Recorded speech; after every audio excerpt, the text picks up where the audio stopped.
Buenas tardes. Bueno, un gusto estar participando de este encuentro con todos ustedes. En primer lugar, un agradecimiento muy especial a las autoridades que han organizado y me han invitado a este encuentro.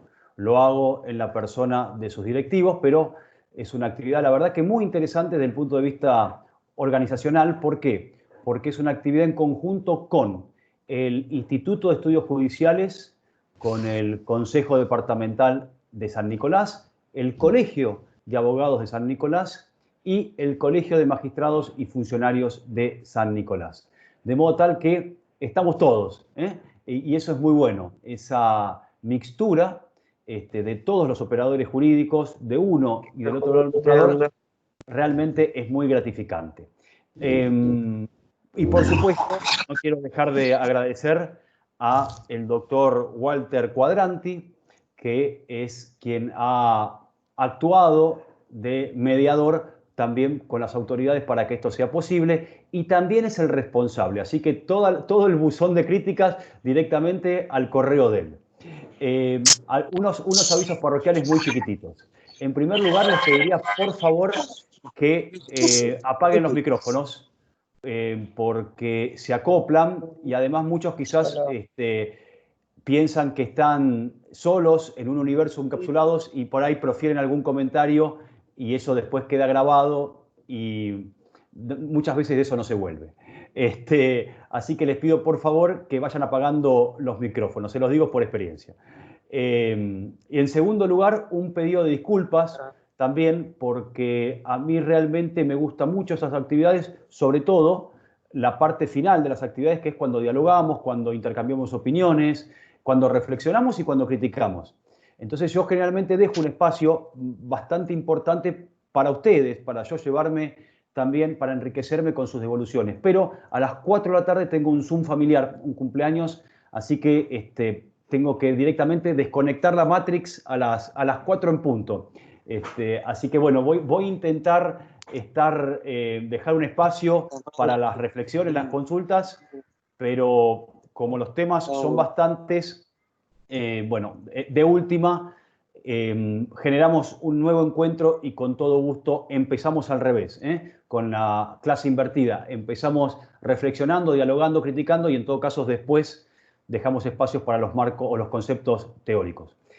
Y una tercera reflexión, en realidad es un aviso, por una cuestión para no frustrar las expectativas. Cuando originalmente me convocaron para hablar del DNU 329 y los alcances y la eficacia de la prohibición temporal de despedir y suspender por ciertas causas, lo cierto es que muchas de estas cuestiones que originalmente eran novedosas, porque todavía no había fallos, porque solamente se podía leer algún artículo de doctrina, porque uno podía no sé, ver en la web algunas charlas. Hoy cada vez, recuerden por favor ir apagando los micrófonos, porque a mí se me acopla mucho, si no, el sonido de ustedes. Eso por favor. Si no, en todo caso, lo que te pido, Fernando, es andar cancelando y yo me voy habilitando el micrófono, porque si no, viste, hay mucha gente que por ahí se queda con el micrófono abierto sin edie. Si querés bloquearlos, los busco individualmente, no te das problema. Bueno, fantástico.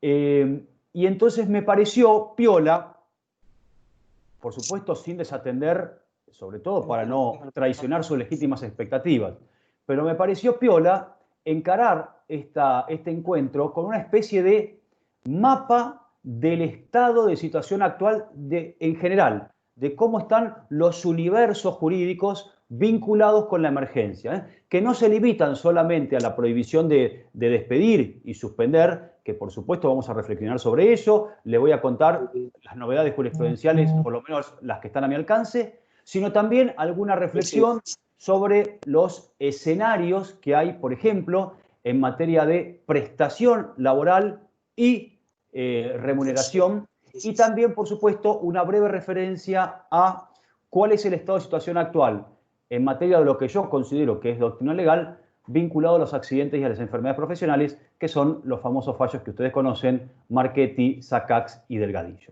Así que brevemente voy a intentar compartir pantalla y voy a ir muy rápido porque son 3 escenarios A ver, vamos a poner compartir.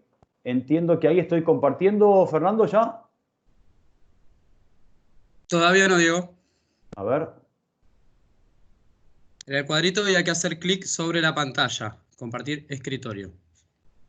Sí, vos sabés que ahora estoy poniendo compartir, le estoy dando clic a compartir y no se me abre la opción escritorio, pantalla, como se me abrió antes. Tendrá que ver con el chat. A ver, ahí salí del chat. Cerrá el chat, anda a Ya cerré. compartir de vuelta y Sí, escritorio, que es la primera opción de la izquierda. sí, pero le estoy dando, no sé, vos ves la manito, perdón, esta desinteligencia a veces, vos ves que yo estoy dándole la manito, ¿se ve? No. No. Bueno, no, estoy poniendo compartir y no se me abre nada, che. Si compartís ventana tampoco. Yo abrí ahí Ahí el está, ahí Power. está. ¿Ahí se ve? Ahí vemos el power, perfecto. Tiene un Listo, pequeño bueno. delay por ahí. Hay un pequeño delay. Sí. Bueno, voy entonces a tratar. Como ustedes ven, esto es una breve reflexión en materia de prestación laboral y débito salarial. ¿Por qué? Porque acá hay tres, discúlpenme que tengo justo el sol de frente, hay tres escenarios bien diferenciados. Esto es el prepandemia, el durante la pandemia y el después de la pandemia, o en todo caso, lo digo porque esta pandemia parece que la nueva normalidad se va a demorar, pero en todo caso voy a hablar de post-ASPO y post-DISPO, post-aislamiento social preventivo y obligatorio y post-distanciamiento social preventivo y obligatorio. ¿Por qué? Porque como esto, como el escenario donde el calificado público está confluyendo, es muy importante porque cada universo va a tener su orden normativo, que por supuesto se puede compartir, se puede disentir, se puede criticar, pero me parece que es importante que todos los operadores jurídicos sepamos cuáles son las normas involucradas en cada uno de los escenarios y lo que yo voy a denominar los semáforos. ¿Por qué? Porque según en qué lugar de la burbuja que ustedes están viendo nos ubicamos, vamos a ver que los colores de los semáforos van a ser diferentes. ¿Qué quiere decir o qué llamo yo los colores de los semáforos? Llamo aquello que está permitido, aquello que quizás antes no era habitual, hoy está prohibido y quizás el día de mañana pase de un rojo furioso, es decir, de una prohibición absoluta, a un verde brillante porque probablemente se eche mano de esa herramienta. Entonces, voy a llamarlo yo la normalidad, es decir, el pre-pandemia, donde la normalidad podría estar el escenario de débito laboral y remuneración. Esto es ni más ni menos que el contrato de trabajo en todo su esplendor. Después tenemos la situación actual, que es la situación que impera en el marco de la emergencia sanitaria, donde además del débito laboral y la remuneración, puede ser en forma presencial, esto es, excluidos del aislamiento social preventivo y obligatorio o con teletrabajo, o podemos tener aquellos que el débito laboral está suspendido, es decir, ciertos efectos del contrato de trabajo están suspendidos.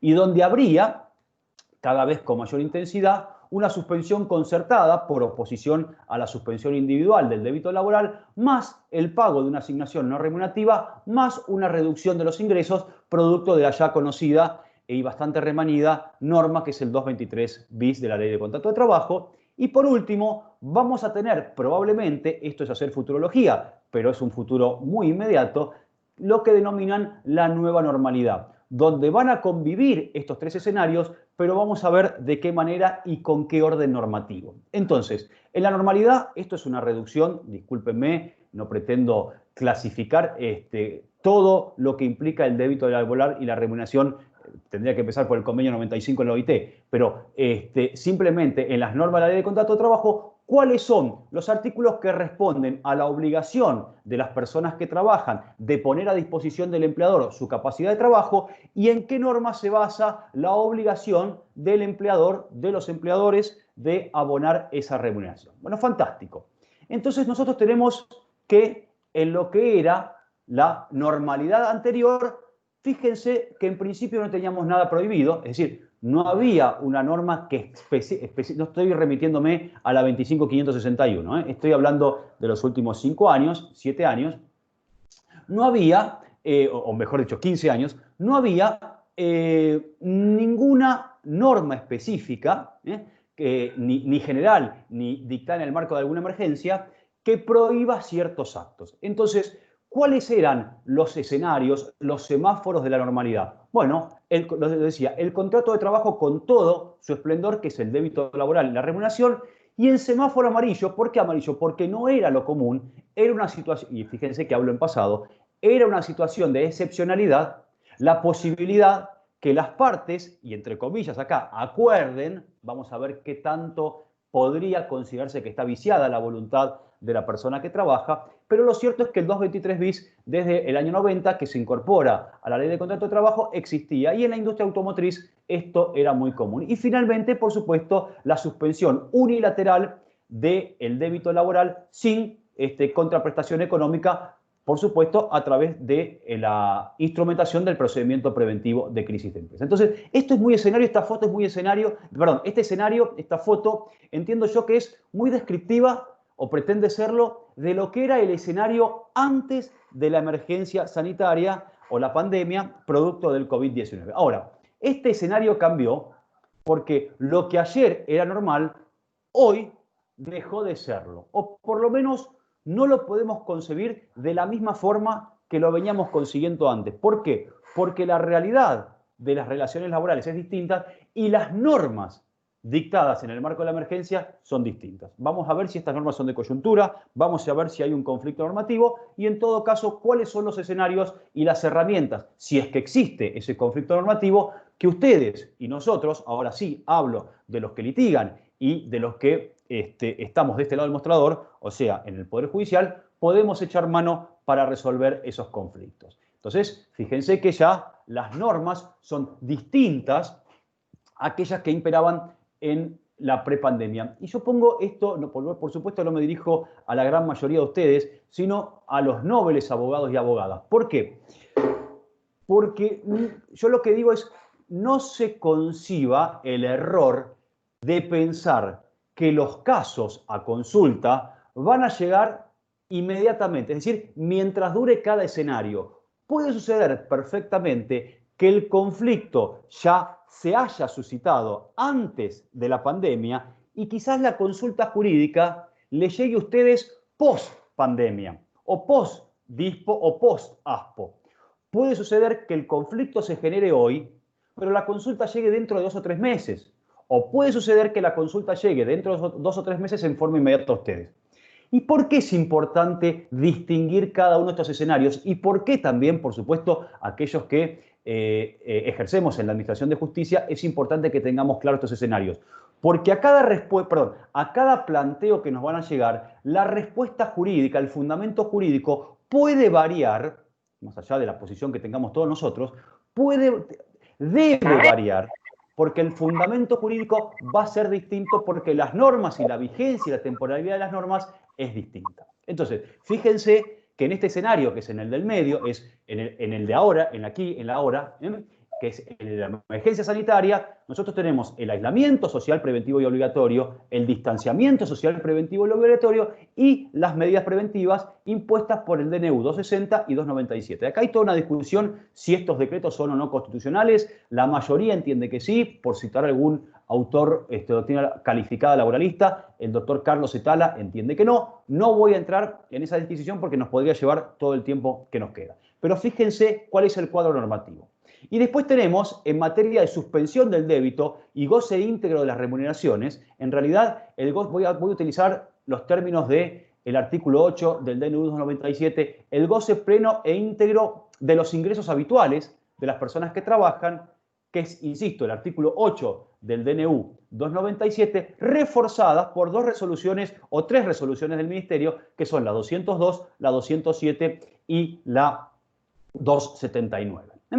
Y después tenemos un tercer escenario, que vamos a ver si es conflictivo o no, desde el punto de vista de la realidad y desde el orden público laboral, que son los artículos 223 bis de la Ley de Contrato de Trabajo, la resolución 397 del Ministerio de Trabajo, Empleo y Seguridad Social de la Nación, que establece los recaudos y el procedimiento para llevar adelante la homologación de ese artículo, de esa suspensión concertada, y su equivalente en el ámbito de la provincia de Buenos Aires. Entonces, fíjense este escenario que es distinto al que habíamos visto antes. ¿Por qué? Porque ahora parecería ser que se eliminó, esto pretende ser figurativo, ¿no? Pero parecería ser que se eliminó ese semáforo amarillo y nació un semáforo rojo. ¿Por qué? Porque hoy es o comienza a ser normal o conviven tanto el contrato de trabajo en todo su esplendor, es decir, el goce pleno e íntegro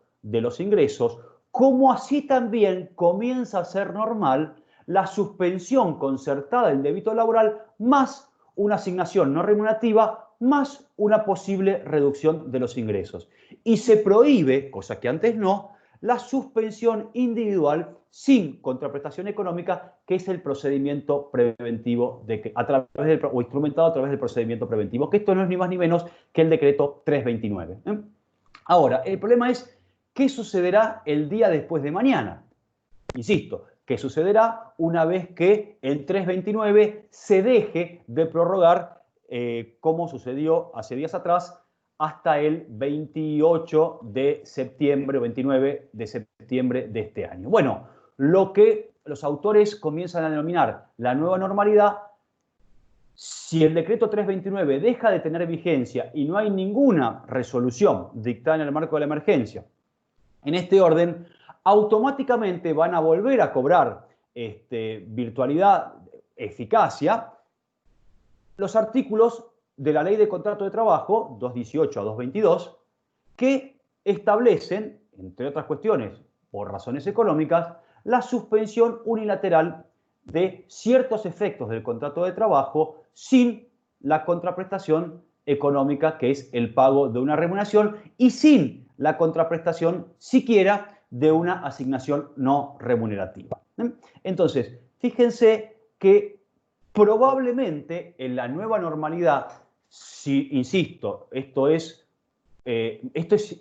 evolutivo y es muy inmediato. Entonces, lo que estamos hablando hoy, por ahí el día de mañana nos cambia el escenario, el dictado de una nueva norma. Entonces, fíjense que el escenario de la nueva normalidad probablemente responda a 3 semáforos verdes. ¿Por qué? Porque van a convivir en la normalidad 3 órdenes jurídicos distintos. Ley de contrato de trabajo puro, 223 bis y suspensión unilateral del débito. Y los 3 probablemente estén permitidos, cada uno con sus recaudos. Entonces, si conviven estos 3 escenarios con consecuencias diametralmente distintas, en uno el trabajador, perdón, la persona que trabaja se ve garantizado en el goce pleno e íntegro de sus salarios, en otro percibe algo que no es salarial, pero acuerda, entre comillas, una reducción, y en el otro, sometido a un procedimiento preventivo de crisis, se ve afectado directamente su ingreso. Por supuesto, no hay contraprestación de tareas, pero sí se ve afectado directamente su ingreso. Entonces, la pregunta es, ¿cómo los abogados y las abogadas que litigan van a justificar cuál es el argumento jurídico para justificar cada uno de estos 3 escenarios que les traigan sus clientes?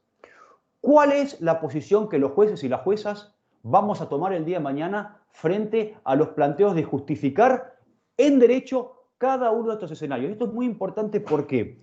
Porque cada uno de estos escenarios tiene su fundamento jurídico. Esto no es inventado, esto no es pretoriano. Existe el 223 bis, existe el 329 que posibilita el 223 bis, existe la normativa del Ministerio de Trabajo que regula la homologación del 223 bis y el procedimiento preventivo de crisis, y por supuesto el pilar fundamental, que es la Ley de Contrato de Trabajo. Entonces, a partir de aquí, yo tuve que modificar el PowerPoint y no se cargó la filimina, pero acá puede existir lo que se llama un conflicto normativo. ¿Por qué?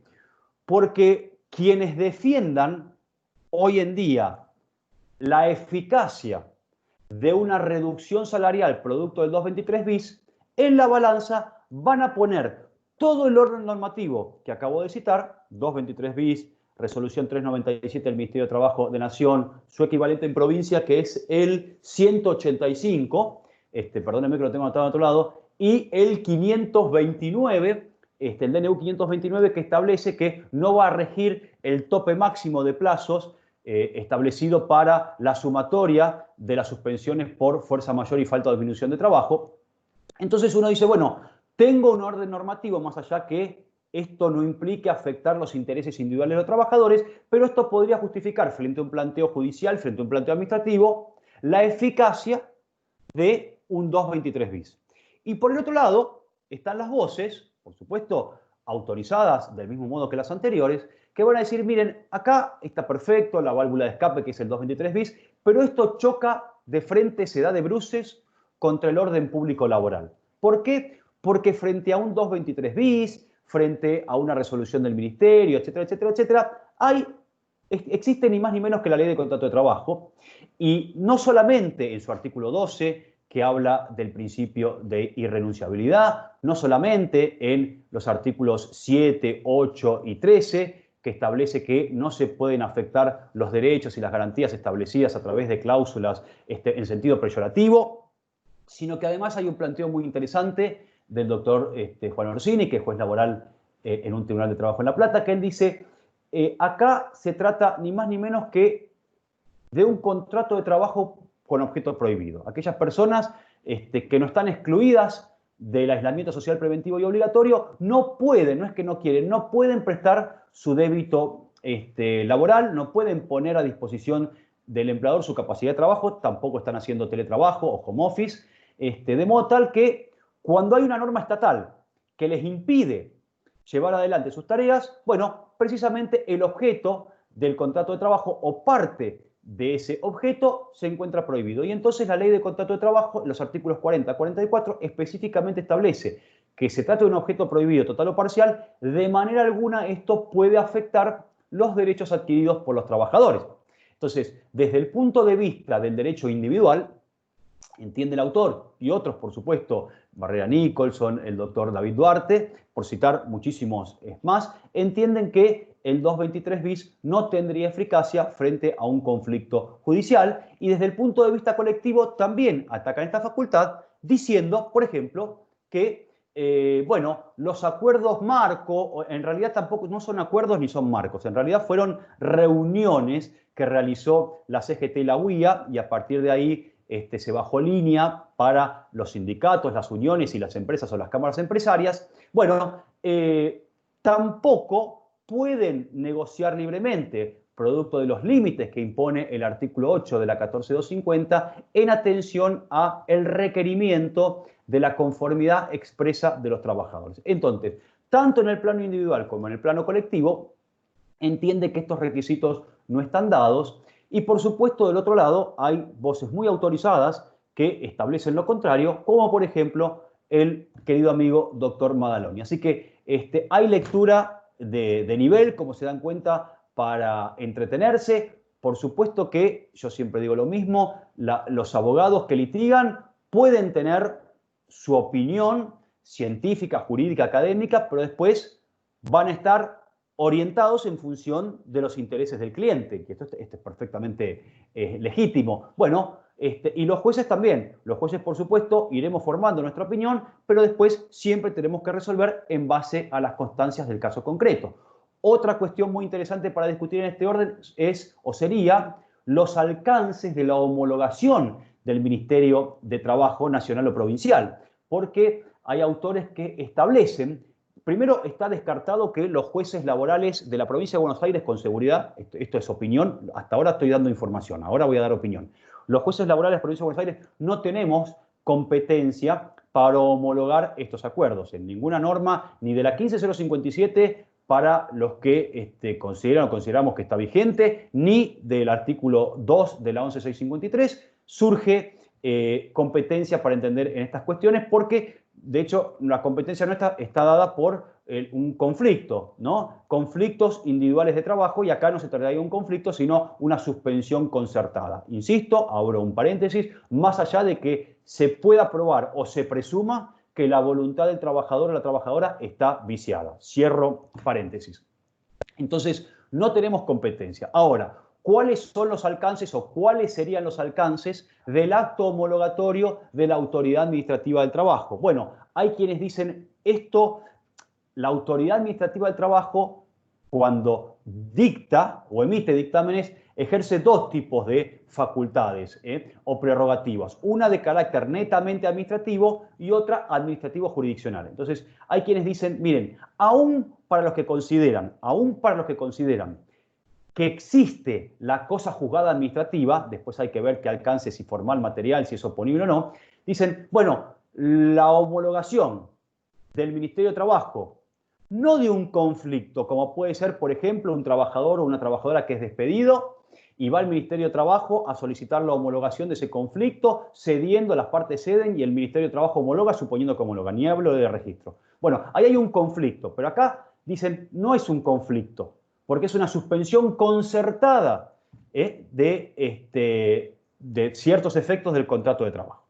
Una suspensión concertada. Entonces, en la medida que no hay conflicto y es concertada, los alcances de esa homologación alcanzan a el acto puramente administrativo, no con potestad jurisdiccional, de modo tal que esto es perfectamente revisable posteriormente. Y por supuesto, refuerzan este argumento diciendo, bueno, todas estas reuniones y después los acuerdos que sí entre sindicatos y cámaras empresariales se han presentado y se han homologado, dejan a salvo los intereses individuales de los trabajadores. Hay dos fallos muy interesantes al respecto sobre el 223 bis. Probablemente haya muchos más y le pido mil disculpas.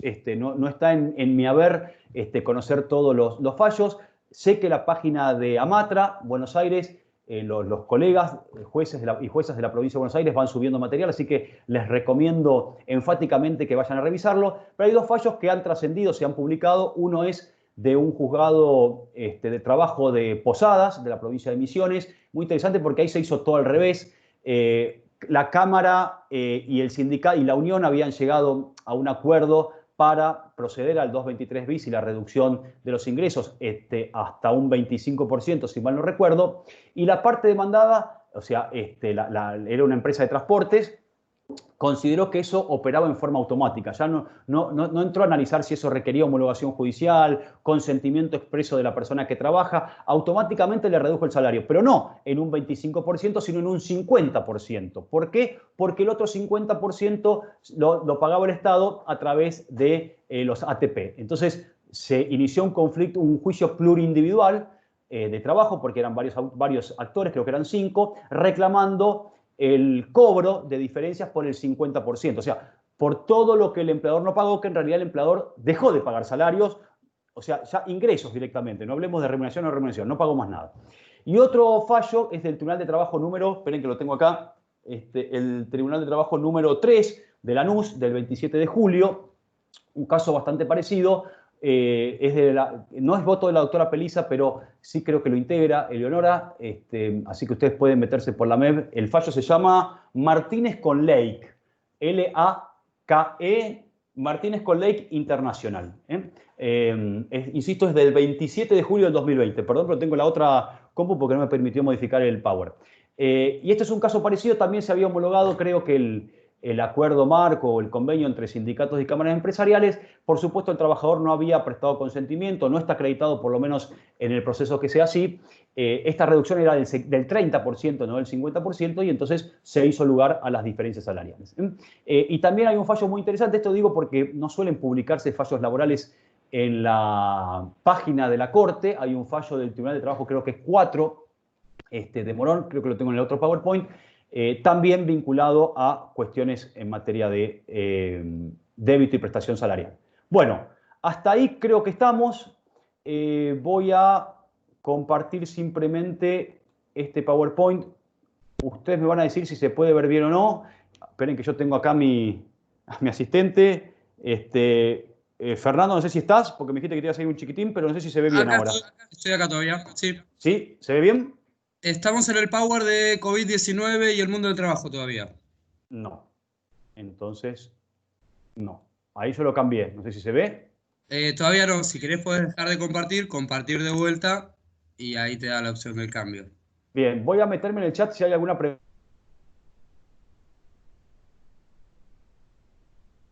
de lo otro directamente, que estamos más avanzados. Bien. Ahí, bueno, por lo que veo vamos a tener acceso al material. Sí, voy a enviar todo. Así que eso estaría perfecto. Y la grabación entiendo que también eso es del Instituto de Estudios Judiciales, pero no, entiendo que sí, ¿verdad? Se sube a la página, al canal de YouTube del Instituto de Estudios Judiciales, IEJ Campus, en YouTube. Bien, fantástico. Entonces ahora voy a ver si puedo compartir el otro. Vos me decís si se ve o no. ¿Se está viendo? Aspectos relevantes. ¿Sí? ¿Se ve bien? Perfecto. Bueno, ahora sí le meto un sprint importante porque me quedan todavía dos universos temáticos para tocar. En cuanto al 329, básicamente los aspectos para analizar son cuatro: los fundamentos del decreto, la constitucionalidad del decreto, el alcance temporal que se acaba de prorrogar y el alcance personal o material. Perdón, en cuanto a la exposición de motivos, es muy importante. No, esto se me pasa, perdón, porque lo puse como. Si no, no importa. Bueno, en cuanto a la exposición de motivos, son cuatro los fundamentos a los cuales recurre el DNU 329 y las sucesivas prórrogas, que me parece que es importante tenerlo en cuenta, que es documentos de la OIT, que tanto los convenios de la OIT, las recomendaciones, como un trabajo que se elaboró a comienzos de toda esta emergencia sanitaria producida por la pandemia, producido por la Oficina de Normas Internacionales, que yo siempre lo digo, es un documento muy interesante y muy amigable en su redacción porque está hecho es corto y está hecho en forma de preguntas y respuestas. Así que realmente recomiendo su lectura. Por supuesto, la Constitución Nacional, por supuesto, los fallos de la Corte Suprema de Justicia de la Nación de la primavera laboral, y además me parece que hay una excelente revisión y manejo de las normas del Código Civil y Comercial para, digamos, vincular el caso fortuito de la fuerza mayor, para la legislación civil ustedes saben que lo utiliza como sinónimo el legislador, en el campo del derecho del trabajo. Entonces, esto es más o menos lo que yo estaba aclarando en el orden nacional y en el orden internacional. No me quiero detener demasiado en esto, pero esto es muy importante. ¿Por qué? Porque las normas del Código Civil y Comercial que invoca el DNU o aquellas que no invoca, pero sí me sirven para justificar, es importante porque va a ser el pilar normativo que a mí me va a permitir el día de mañana justificar por qué. Por ejemplo, un acto ineficaz que podría ser declarado nulo por la justicia, como es un despido directo sin causa, hoy, yo trabajador lo valido, opto por validar su eficacia. O sea, yo digo, mire, en principio es un acto inválido, es ineficaz. Pero yo, como soy el beneficiario, como soy el destinatario, y la prohibición nunca va dirigido a mí, sino que siempre va dirigido al deudor, derecho civil, o al empleador en el derecho del trabajo, bueno, entonces yo valido el acto y pido, en vez de la reinstalación, pido las indemnizaciones. Y después, si cabe o no, las indemnizaciones agravadas. Y después discutimos sobre qué rubro las indemnizaciones agravadas del DNU 34. Este fundamento de por qué las personas que trabajan podrían optar por no solicitar la reinstalación, sino validar un acto que en principio es nulo, tiene sus fundamentos en las normas de la Ley de Contrato de Trabajo, pero también en el Código Civil, que habla de la nulidad de los actos, de la nulidad relativa, de la nulidad absoluta, de la validación, que no son ni más ni menos los artículos 259, 382 a 388. Y también el 1740, el 1738, el principio de reparación plena del daño, que a mí me va a permitir, por ejemplo, justificar por qué yo además, por ejemplo, digo, para citar un caso, por qué además de validar el acto de objeto prohibido, que es el despido sin causa, ¿por qué yo pido las indemnizaciones, fundamento 232, 233, 245, el agravamiento, DNU 34, y alguna sanción extracontractual, si se me permite el término, por la conducta del empleador que violó el orden normativo impuesto en el marco de la emergencia, que es el despido sin causa? Entonces, por ejemplo, podrían ser, no sé, los salarios caídos hasta que finalice el ASPO. A ver, esto es información una vez más. No estoy describiendo que esto puede ser así o deba ser así, porque es criticable, por supuesto, pero lo que yo digo es criticable no desde el punto de vista, pero vos qué querés, querés todo, querés la chancha, los 20 y los 7 chanchitos. Bueno, pero ¿dónde está el principio de solidaridad? Por supuesto que esa discusión es legítima y hay que darla, pero en un juicio, en un expediente, eso va a ser un elemento a tener en cuenta, pero también necesariamente se va a requerir del fundamento normativo. Entonces, si yo soy parte empleadora, despedí sin causa o porque me lo quise sacar de encima o porque ya no tenía más soga, no tenía más espalda y era eso o fundir.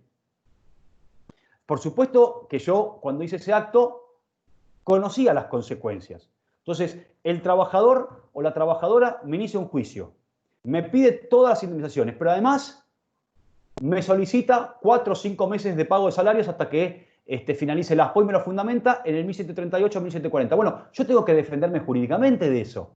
Yo a esa cuestión podré o no, eso es a conveniencia de el abogado, yo en eso no me meto, podré argumentar, no sé, desde el punto de vista, insisto, de la teoría del esfuerzo compartido, podré argumentar de que esto se sale para adelante entre todos, pero además, también debería justificar en derecho, porque si no le cedo la cancha a la contraparte hablando en términos futbolísticos. Entonces, me parece que estos son los escenarios interesantes, es decir, el debate con fundamentos jurídicos. Bien, la Corte Suprema de Justicia de la Nación, en 4 fallos que ya está esto archi reconocido y hablado, Peralta, Berroque, Consumidores Argentinos y Acebal Polacci, establecieron cuáles son los requisitos para validar la eficacia legal o el control de legalidad de los DNU. Y entonces ahí tenemos requisitos formales y sustanciales. Los formales, que haya sido dictado un acuerdo general del ministro, que la materia legislada no se trate de las excluidas y que se haya dado comunicación a la bicameral permanente. Esto voy rápido porque yo ya lo he hablado en otras oportunidades y esto ya se ha leído, ya se ha escuchado. Y los requisitos sustanciales. Simplemente, si el decreto originalmente había un punto flojo que era la proporcionalidad, porque lo que la Corte dice es, bueno, los DNU serán válidos, o serán legítimos, legítimos no, serán eficaces, serán legalmente eficaces en la medida en que no altere ese DNU la sustancia del vínculo jurídico que regula. Entonces, este fundamento servía, por ejemplo, si se me permite la equivalencia, para justificar la legalidad del DNU 34 del agravamiento indemnizatorio. Es decir, uno decía, bueno, ¿puede el legislador agravar al doble, al triple o al cuádruple la indemnización por antigüedad? Y la respuesta es, desde este punto de vista, desde el análisis de la legalidad del DNU, y sí. ¿Por qué? Porque agravar en 3, 4 o 5 veces es una facultad que tiene el legislador que entiende que esa puede ser una adecuada protección contra el despido arbitrario en los términos del 14 bis. Pero no altera la sustancia. El contrato de trabajo no lo altera, de hecho se está extinguido. Entonces, el DNU 34 es constitucional. En cambio, el punto flojo, entiendo yo esta postura no la comparto. Yo creo que el 329 es constitucional, pero por una cuestión de honestidad intelectual pongo las dos posturas. Hay quienes dicen, bueno, pero acá se está alterando el requisito de la proporcionalidad. ¿Por qué? Porque está alterando el vínculo jurídico que regula. ¿Por qué? Porque está elevando a la categoría de estabilidad propia, o estabilidad absoluta, si se quiere, aunque en los términos hablar de estabilidad propia e impropia ya es medio anacrónico, pero no importa, vamos a hacerlo en sentido coloquial. Lo está elevando a ese nivel y esto implica ni más ni menos que alterar la esencia, la sustancia del vínculo jurídico. Y hoy hay voces que comienzan a decir, también con la última prórroga, se pone en duda el requisito de la temporalidad. 60 días parecía razonable, 120 días se toleraba. Bueno, ahora tenemos prácticamente hasta fines de septiembre. Bueno, el requisito de temporalidad que antes estaba en verde comienza a estar en amarillo. Entonces, esto es la vigencia temporal. El 624 es el que, perdón, hasta el 26, yo creo que es hasta el 28, tendría que haber puesto ahí, perdónenme, pero hasta fines de septiembre. No, acuérdense que esto convive con el agravamiento indemnizatorio del 34. Bueno, el periodo de prueba, son los escenarios más conflictivos y que han merecido la mayor respuesta jurisprudencial, por lo menos de lo que se conoce. Insisto una vez más, esto no es, por favor, si no menciono algún fallo trascendental, por ahí hay colegas que están conectados de otras jurisdicciones y me dicen, no, pero yo voté así, discúlpenme, tengo mis limitaciones también para hacer todo el recuento jurisprudencial, pero básicamente estos son varios, hay muchísimos más, pero básicamente estos son los argumentos para las posturas que señalan que es posible, o mejor dicho, el 329 cobra eficacia aún para los despidos dentro del periodo de prueba. Es decir, no corresponde distinguirlo donde la ley no distingue. El 329 no distinguió entre modalidades contractuales, empleo público, empleo privado, periodo de prueba sí, periodo de prueba no. Por lo tanto, no corresponde distinguir. Si esto me genera una duda, lo paso por el tamiz del 9 y además la prevalencia de la norma de emergencia contra la ley general y la protección de la fuente de trabajo. Voy rápidamente porque, insisto, esto es conocido. Hasta hace un mes, si ustedes me preguntaban cómo estaba la balanza, yo les diría, miren, la balanza hasta hace un mes de los fallos del país que se conocieron, porque insisto, hay todo un número de fallos que no se conoce, yo le diría que la balanza estaba 85-15, 80-20, es decir, 80 ordenando la reinstalación de los trabajadores y las trabajadoras despedidas en periodo de prueba y un 15% que decía que no correspondía. ¿Cuáles son los argumentos para aquellos que consideran que no corresponde reinstalar a un trabajador en periodo de prueba? Bueno, es un modo, lo estoy resumiendo, ¿no? Porque tenemos muy poco tiempo. Es un modo de extinción autónomo, no implica un ilícito contractual, y en definitiva también se argumentó que lo que hace el 329 es elevar el estatus de estabilidad a estabilidad propia a aquellos que tenían estabilidad impropia. Entonces, ¿qué quiere decir? Aquellos que tenían derecho en 245, por hablar en términos indemnizatorios, bueno, ahora se le eleva esa protección contra el despido arbitrario, traducido en estabilidad impropia, a la estabilidad propia. Entonces, dicen, bueno, fantástico, a un trabajador que laburó 20 años por una empresa no lo puedo despedir, a un trabajador que laburó 6 meses en una empresa no lo puedo despedir, a una trabajadora que fue contratada hace un mes y medio, no tiene esa estabilidad impropia todavía, no la tiene adquirida, de modo tal que no puede elevarse aquello que no tiene adquirido. Yo no puedo elevar a estabilidad propia aquello que no tiene adquirido, que es estabilidad impropia. Entonces, por lo tanto, corresponde hacer lugar al acto de despido que dispuso el empleador o la empleadora. Bueno, estas son las dos posturas. Acá tienen fallos de tribunales que establecieron que no corresponde la aplicación de esto en periodo de prueba. El Tribunal de Trabajo 5 de San Martín, la Sala 10 de la Cámara Nacional de Apelaciones de Trabajo y, haciendo honor a los amigos locales, el Tribunal de Trabajo número 3 de San Nicolás en Vázquez con Securitas. Ustedes se pueden meter en la MEB y analizarlo. Me pareció interesante un fallo de Mendoza, donde estableció que el despido en periodo de prueba no corresponde, y lo ordenó reincorporar, pero hasta el vencimiento del plazo de 3 meses. O sea, después de que venza el plazo, automáticamente el empleador podría despedir. ¿Por qué? Porque acá hay quienes dicen, bueno, no se puede despedir en periodo de prueba hasta que finalice el ASPO. Y vaya uno a saber cuándo sucede esto.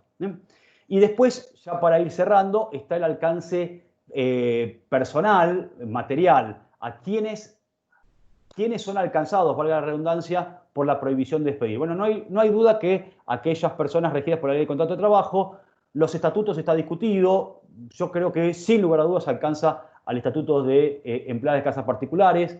Construcción entiendo que también, aunque es un ambiente mucho más discutido. ¿Por qué? Porque hay quienes dicen, bueno, pero no, porque el estatuto de la construcción tiene un régimen especial donde no hay indemnizaciones, donde no importa el modo de extinción de ese contrato porque la persona que trabaja, en este caso el trabajador, porque es el 90 y pico % de los casos de las personas que trabajan en ese estatuto, tienen derecho a cobrar el fondo de cese laboral. De manera tal que está protegida, si se quiere, el acto de despido arbitrario. Está protegido. Bueno, las voces que sostienen eso también, o a las voces que sostienen eso, se contraponen aquellos que pensamos que lo que está haciendo el 329 no es proteger las indemnizaciones, porque si no la hubiesen agravado, quintuplicado o sextuplicado, como lo hizo el DNU 34. Lo que acá se quiere proteger es el salario, y la única forma de proteger el salario es a través de la protección del ingreso, de la fuente de trabajo, del trabajo en sí mismo. Entonces, entiendo yo que en ese sentido también es alcanzado el Estatuto de la Construcción. Y en cuanto a las modalidades contractuales, bueno, los argumentos de por sí y por no cambian. Quienes dicen que sí, también, siempre en caso de duda, pasan por el matiz del 9 y hablan de la prevalencia de la norma de emergencia por sobre la ley general. Y quienes dicen que no, y esto es un concepto que me voy a tener 5 minutos, que es muy importante, es por agotamiento del objeto del contrato de trabajo, es decir, el despido motivado. Y ahora acá están los estatutos de la construcción, los argumentos de que dicen que sí, que no. Yo tengo una duda que, por supuesto, no me ha tocado resolver y todavía tengo alguna contradicción en mis pensamientos en cuanto a la conclusión final. ¿Qué sucedería cuando opera la extinción del contrato de trabajo por finalización de la obra? Es decir, yo contraté a una persona hace un año y la obra finalizó en abril. Bueno, ahí parecería ser que ni la pandemia ni el 329 tendría que ver. ¿Por qué? Porque las partes cuando contrataron ya sabían que esa obra finalizaba aproximadamente en el mes de abril, y entonces esto es lo que yo llamo el despido motivado por agotamiento del objeto del contrato de trabajo. Entendería, y hablo en potencial porque todavía no lo tengo del todo resuelto, pero me inclino que este escenario parecería ser que no es el que pretende alcanzar el decreto 329. Y para hacer un paralelismo, esto sucedería, por ejemplo, lo mismo con el contrato a plazo fijo. Estoy hablando no el fraudulento, no el que viene, el contrato a plazo fijo que viene hace 20 años renovándose, ni el caso, por ejemplo, del Erux de Mede, la bailarina del elenco estable del Teatro Colón, que le renovaron por 20 años el contrato y entonces, bueno, no, ahora mire, se venció, pero flaco, hace 19 años que me estás renovando anualmente el contrato. No estoy hablando de los casos de fraude, estoy hablando de los casos de actos lícitos. Bueno, esto es lo que yo llamo la extinción motivada por agotamiento del objeto del contrato de trabajo. ¿Por qué? Acá tienen algunos fallos de la 22250, después lo van a poder ver en el Power, donde efectivamente se ordena la reinstalación de distintas jurisdicciones, ¿no? Río Negro, Mendoza, Santa Fe. ¿Qué es el despido motivado? A ver, yo tengo acá la ley de contrato de trabajo porque el artículo lo quiero leer para no citarlo de memoria. El 329 lo que prohíbe es el despido sin causa. Entonces, si uno dice, bueno, fantástico, vamos a analizar qué se entiende por causa, o sea, vamos al revés. ¿Qué es despido con causa? Para saber qué es despido con causa, entonces, una simplificación del tema es todo lo que no sea con causa se presume sin causa. ¿Se entiende? O sea, en términos, si se quieren, maniqueístas, o sea, blanco-negro. Bueno, ¿qué pasa con acá? Yo digo 242. Una de las partes podrá hacer denuncia del contrato de trabajo, y acá es lo que el 242 entiende por causa, en caso de inobservancia por parte de la otra de las obligaciones resultantes del mismo que configuren injuria que por su gravedad no consienta la prosecución del vínculo. Entonces, repito, inobservancia por parte de la otra de las obligaciones resultantes del mismo que configuren injuria que por su gravedad no consienta la prosecución del vínculo. Entonces, si yo hago un reduccionismo de esto y digo, si está prohibido el despido sin causa, es decir, está prohibido toda aquella extinción que no obedezca a inobservancias por parte de la otra, las obligaciones resultantes del mismo, parecería ser que solamente lo que podría hacerse, solamente lo que está habilitado, solamente lo que está permitido, es el despido disciplinario. Es decir, el despido que realiza el trabajador frente a la persona que trabaja cuando esta persona lo que realiza es una observancia a los deberes de conducta, bla, bla, bla, bla, bla, y nada más. O sea, todo lo demás estaría prohibido. ¿Por qué? Porque si nos reducimos a decir que la única causa es la del 242, todo lo que no sea 242 está prohibido. Entonces yo lo que digo es, acá me parece que la intención del legislador, entiendo que no ha sido esa. Esto ya no es información, sino que es interpretación, que por supuesto se puede compartir o no. Y es lo que yo llamo el despido motivado. ¿Por qué? Porque en la ley de contrato de trabajo hay muchos escenarios que no responden al binomio con causa o sin causa en materia de incumplimiento a los deberes de conducta. Por ejemplo, una persona que trabaja que adquiere su jubilación.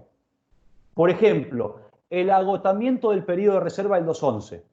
Por ejemplo, el 212 segundo y tercer párrafo. Persona que trabaja que se accidenta o se enferma en forma inculpable y cuando quiere volver a prestar tareas, el empleador objetivamente, no el trucho, no el trucho diciendo, no, mira, no tengo tareas, soy una línea de transporte de larga distancia y vos sos chofer y resulta que yo no tengo tareas administrativas. Bueno, ahí parecería ser que la prueba se le va a dificultar al empleador. Ahora, entonces, es una empleada de casas particulares y tuvo un accidente inculpable.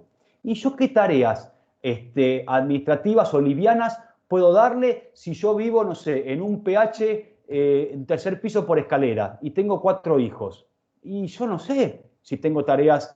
Entonces, estoy hablando de un 212 segundo y tercer párrafo acreditado. Insisto, en cada uno de estos ejemplos no estoy hablando del ilícito.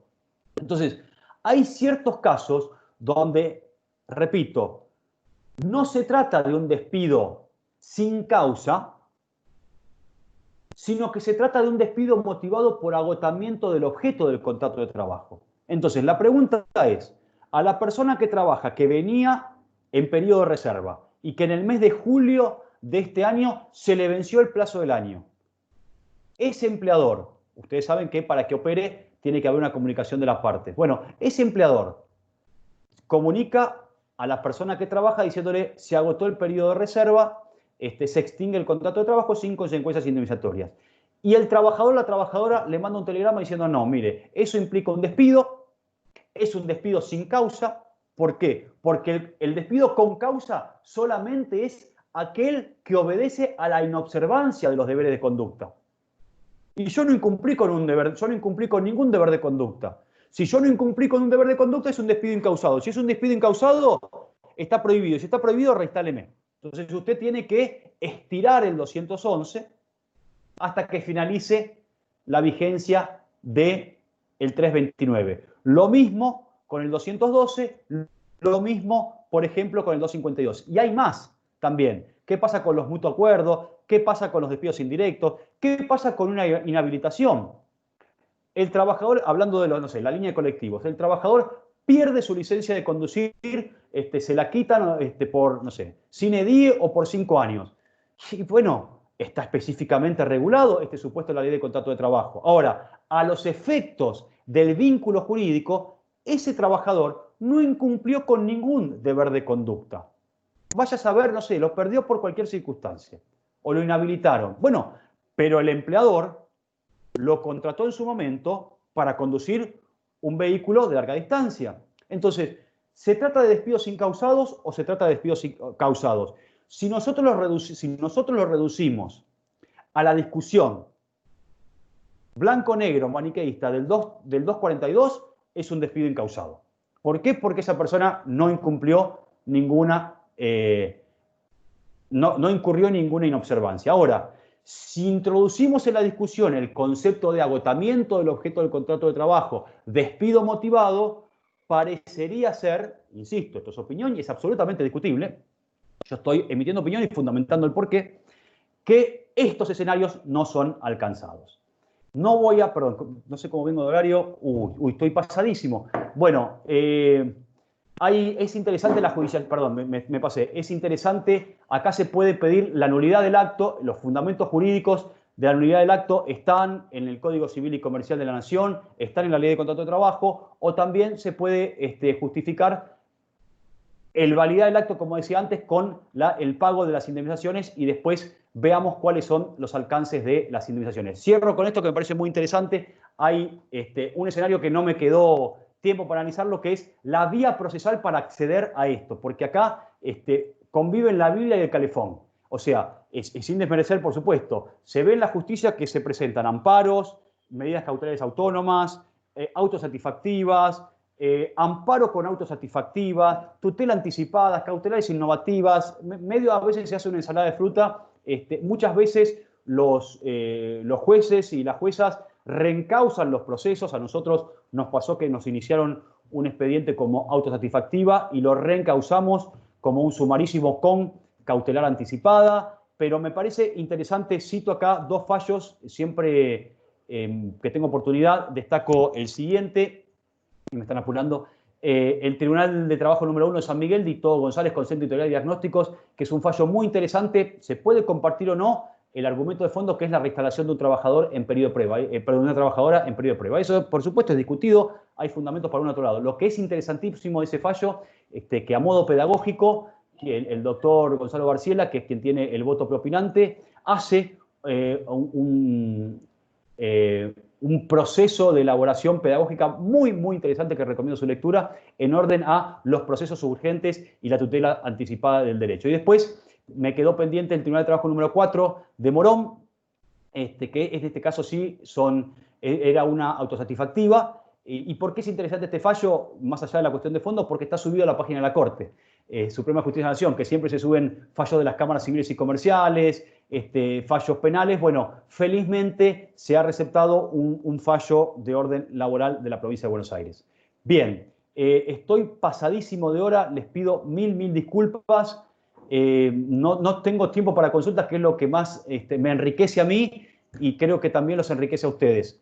No suelo hacer esto, pido mil disculpas, pero los compromisos familiares me están llamando. Lo que les propongo es hablar con el colegio. Insisto, hacemos uso de lo que se denomina la clase invertida. La clase invertida es comenzar con el debate y después, en todo caso, llegar a conclusiones. Muchísimas gracias y, como siempre digo, me siento un privilegiado que ustedes hayan dispuesto de su tiempo familiar, de su tiempo social en aislamiento o distanciamiento, de su tiempo familiar, para considerar que yo estaba al alcance o a la altura de las circunstancias para transmitirles algo.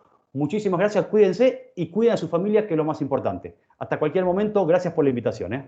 Muchísimas gracias. Chau, chau.